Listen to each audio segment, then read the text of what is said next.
Dua peluang dimiliki Australia menjadi antitesis dari peluang yang dimiliki oleh tim Australia. Tembakan kita lihat di sini, bukan ini momentumnya, karena sebelumnya bagaimana Goodwin kembali menghadirkan ancaman, dan Goodwin tadi sempat agak kecewa.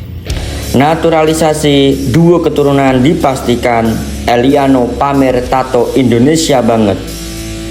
Ketua Umum PSSI Erick Thohir bakal mendatangkan Eliano Rangers dari Belanda sebagai pemain naturalisasi. Eliano bakal jadi amunisi yang dipastikan Indonesia bulan depan akan melawan Bahrain di kualifikasi Piala Dunia. Sosok Eliano pun menjadi sorotan di mata pencinta sepak bola. Sorotan ini juga sampai ke makna tato yang dimiliki pemain Liga Belanda ini. Dari beberapa potret, Eliano terpantau memiliki sebuah tato unik di kaki kanannya. Tato itu bergambarkan sesosok wanita yang mengenakan headpiece lengkap dengan baju yang penuh motif. Netizen pun banyak bertanya-tanya mengenai wanita yang ada di kaki tersebut. Tak sedikit yang langsung mengenalinya sebagai sosok penting pahlawan di Indonesia, khususnya di Sulawesi. Untuk diketahui, Eliano sendiri merupakan pemuda Belanda yang berdarah Indonesia. Ia lahir di Tampere, Finlandia pada tahun 2000. Dalam waktu dekat dirinya akan berusia 24 tahun. Ia diposisikan sebagai pembantu serangan dari sayap kiri. Sang ibu bernama Angelina Rangers, diketahui merupakan keturunan Ambon, Maluku. Jika benar bahwa tato itu di kakinya Marsha Christina, maka pengetahuan Eliano tentang Indonesia patut diacungi jempol. Ia adalah anak seorang kepala suku di daerah Nusa Laut, Maluku. Martha Christina Tiahu terkenal karena keberaniannya dalam melawan penjajah Belanda pada awal abad ke-19. Kabar kedua, penyerang legendaris Christian Gonzalez tiba-tiba membahas isu suap yang menimpa timnas Indonesia di Piala AFF 2010. Timnas Indonesia pernah terkena isu suap di 2010 ketika menghadapi Malaysia pada pertandingan final. Beberapa pemain timnas Indonesia dituding menerima suap agar mau mengalah dari Malaysia pada laga final di Stadion Bukit Jalil. Isu tersebut muncul karena skuad Garuda tiba-tiba bermain sangat buruk hingga menelan kekalahan 0-3 dari Harimau Malaya. Selama 14 tahun isu ini berlalu, mantan penyerang Persik Kediri dan Persib Bandung ini kembali membahas di akun media sosial pribadinya. Christian Gonzalez awalnya menanggapi komentar warganet soal pernyataan mantan dubes Polandia, Peter Gonta. Lewat akun Instagram pribadinya, Peter Gonta mengungkapkan keserasannya soal pemain naturalisasi di skuad Garuda. Dalam salah satu poin pembahasannya, dia menyinggung soal adanya pemain naturalisasi yang tidak mengembalikan paspornya. Hal ini pun memicu perdebatan di media sosial terkait pemain naturalisasi mana saja yang tidak mengembalikan paspornya ke negara asalnya. Gonzalez pun membagikan sebuah potongan gambar komentar seseorang warganet yang memprediksi soal pemain yang dimaksud. Terkait hal ini, Gonzalez pun langsung bereaksi dan menyebut bahwa menjadi pemain naturalisasi itu tidak mudah. Nadeo Argawinata menjadi sorotan usai pulang dari timnas Indonesia.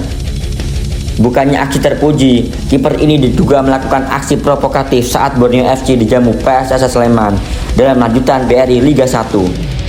Aksi tak terpuji itu terjadi setelah Nadeo mendapatkan kartu merah pada menit ke-12.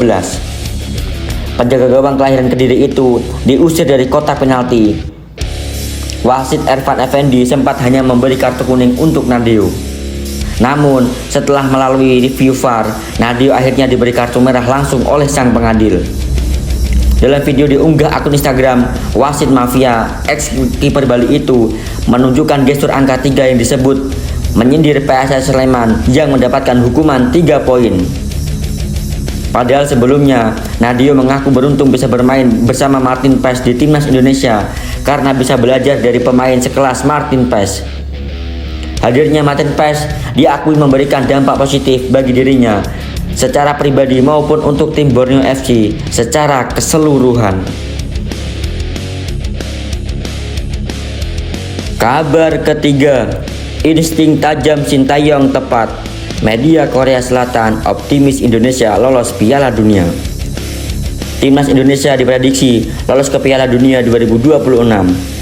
Prediksi tersebut disampaikan salah satu media Korea Selatan, Dona. Mereka menilai tim arahan Sintayong tampil luar biasa di 2 laga awal putaran ketiga kualifikasi Piala Dunia 2026. Timnas Indonesia saat ini menempati peringkat 4 dengan koleksi 2 poin. Skuad Garuda meraih 2 angka usai mendapat hasil imbang 2 laga awal. Pada laga pembuka, Marcelino Ferdinand dan kawan-kawan menahan imbang Arab Saudi 1-1 di King Abdullah Sport City Jeddah. Hasil serupa kemudian didapat Timnas Indonesia saat menjamu Timnas Australia di laga berikutnya. Skuad Garuda berhasil memaksa Socceroos bermain imbang tanpa gol di laga tersebut. Meski belum meraih kemenangan, 2 poin dari laga awal menjadi modal penting bagi Timnas Indonesia. Terlebih hasil itu didapat dari tim kuat seperti Arab Saudi dan Australia. Dipimpin Sintayong, Indonesia menunjukkan performa luar biasa di awal babak kualifikasi, tulis media Korea Selatan. Sebagai catatan, Timnas Indonesia menjadi satu-satunya negara Asia Tenggara pada putaran ketiga kualifikasi Piala Dunia. Meski demikian, Sintayong mengatakan para pemainnya tak gentar dengan lawan-lawan kuat yang akan mereka hadapi di babak kali ini. Pemain kami tidak akan menyerah dan akan memberikan yang terbaik. Pernyataan sang pelatih kemudian dibuktikan oleh Jay Itzes dan rekan-rekan dengan menahan imbang Australia 0-0. Berikutnya, Timnas Indonesia akan menghadapi Bahrain pada 10 Oktober dan Cina pada 15 Oktober 2024 mendatang. Kabar keempat, stadion alternatif usai GBK disindir seperti kandang sapi. 1. Gelora Bung Tomo, Surabaya. Jika PSSI ingin menggunakan stadion dengan kapasitas besar, Gelora Bung Tomo menjadi salah satu solusi. Stadion yang menjadi kandang Persebaya Surabaya di Liga 1 ini bisa menampung hingga 50.000 penonton. Selain itu, rumput stadion GPT pun punya kualitas yang bagus dan teruji karena telah digunakan di Piala Dunia U17 Indonesia. 2. Gelora Bandung Lautan Api. Stadion yang menjadi markas Persib Bandung ini punya kapasitas tak jauh berbeda dengan Gelora Bung Tomo, yakni 38.000 penonton. Gelora Bandung Lautan Api pun saat ini tengah direnovasi dan diperkirakan akan selesai pada Oktober mendatang. Dengan kondisi yang serba baru termasuk rumput, maka Timnas Indonesia bisa bertanding dengan rumput yang sangat prima. 3. Stadion Batakan, Balikpapan. Stadion Batakan menjadi salah satu venue yang bisa dipertimbangkan untuk dipilih menjadi markas Timnas Indonesia. Memiliki kapasitas 42.000 penonton, Stadion Batakan punya desain yang modern karena tidak memiliki lintasan lari. Hal ini menjadi salah satu keunggulan Stadion Batakan yang membuat suara supporter akan lebih dekat kepada para pemain. Selain itu, Timnas Indonesia cukup jarang bermain di Pulau Luar Jawa, sehingga akan menjadi hal yang positif jika pasukan Sintayong dibawa ke daerah lain. Nilai pasar Timnas Indonesia meningkat pesat. Nilai pasar Timnas Indonesia melesat ke posisi 10 besar Asia, tepatnya di posisi 9. Melonjaknya nilai pasar skuad Garuda ini menyusul masuknya 2 pemain baru, Mitch Hilgers dan Eliano Renders. Bahkan, Hilgers dan Eliano sudah ikut latihan ringan bersama Timnas Indonesia. Kedatangan 2 pemain ini memiliki nilai pasar yang tinggi, otomatis mengatrol nilai pasar Timnas Indonesia. Berdasarkan data dari Transfermarkt pada 9 September, nilai pasar Timnas Indonesia kini di angka 16.073 euro atau sekitar 423,68 miliar. Jumlah ini meningkat pesat karena nilai pasar Hilgers mencapai 121 miliar dan Eliano menyentuh angka di 11 miliar.